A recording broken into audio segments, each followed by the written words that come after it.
No one expected it to have that great an effect. Sparkle. So called for the sparkling white light visible on the horizon, the effervescent crackle you feel in the brain from hundreds of miles away. An area the size of London, gone in a moment, from just a handful of the stuff. I have to say, it wasn't my first instinct to strap it onto my chest. Desperate times.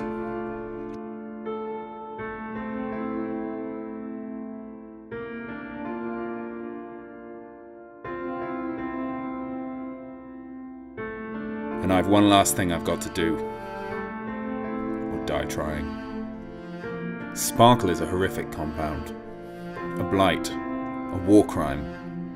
I wouldn't wish it on my worst enemy, but it is possible to do the wrong thing for the right reason.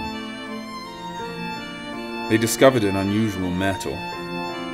When excited, the particles react rapidly, collapsing in on themselves, causing thousands of tiny singularities, so dense that anyone in the blast radius is torn apart by extreme gravity.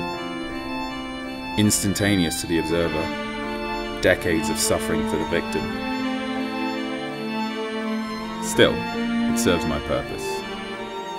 That much power on your shoulders changes the game. You don't move from cover to cover. You want them to see you.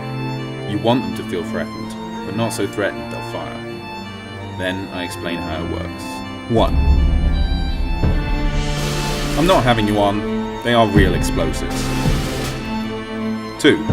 Yes, this is the trigger in my hand. If you weren't aware, it's a dead man's trigger, so shooting me is as good as setting off the explosives yourself. 3. You know what this is, and you're all well within range, so shooting me and running away will not work. Number 4, and most crucial, I am 100% prepared, capable, and willing to blow myself up if that's how this ends. They usually get the picture.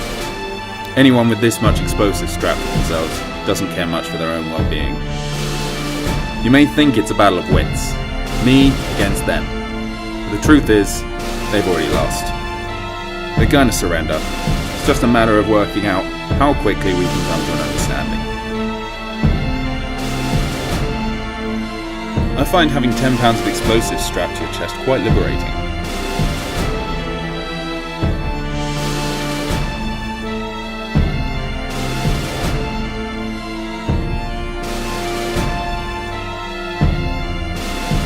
Their first instinct is to run.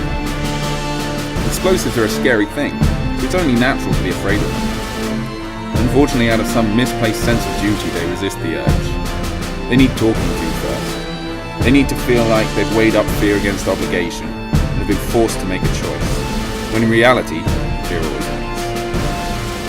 Every once in a while, you meet someone who thinks they're different. Someone who's had a taste of power, who thinks that they're truly in charge of the situation. Power is fleeting. Even the symbols society bestows on you don't change the reality of every molecule in your body being torn apart one by one. It's all there. It's all in the eyes. No one can overcome that will to live. I know I'm good, and I look in their eyes, and I see there's something to live for.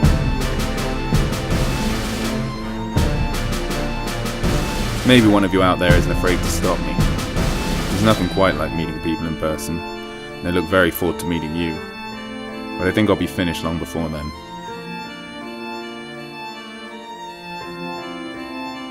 A long time ago, some clever person coined the term, the eyes are the windows to the soul. I must say, in all my experience, they're not wrong.